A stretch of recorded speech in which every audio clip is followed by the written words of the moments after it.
Bolehkah saya berdagang forex pada hujung minggu? Secara umum, anda tidak boleh berdagang forex pada hujung minggu melalui kebanyakan platform perdagangan runcit, kerana pasaran forex global biasanya beroperasi dari Isnin hingga Jumaat, mengikuti zon waktu utama dunia. Berikut adalah beberapa butiran penting. 1. Waktu operasi pasaran forex. Pasaran dibuka, Isnin pagi waktu Sydney, sekitar 5 pagi AEST. Pasaran ditutup, Jumaat petang waktu New York, sekitar 5 petang EST. Pada hari Sabtu dan Ahad, kebanyakan broker forex tidak memproses dagangan. 2. Pilihan dagangan pada hujung minggu.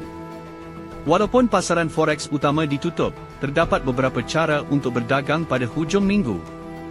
Pasaran kripto, cryptocurrency seperti Bitcoin dan Ethereum boleh diperdagangkan 24/7, termasuk hujung minggu.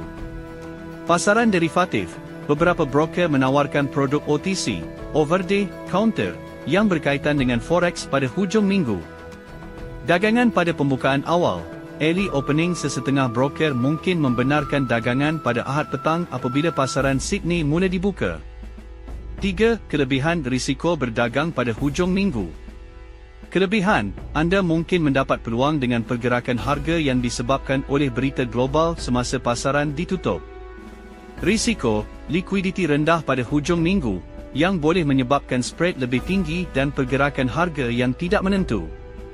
Jika anda ingin berdagang pada hujung minggu, pertimbangkan untuk beralih kepada aset lain seperti cryptocurrency atau memilih broker yang menawarkan pasaran alternatif.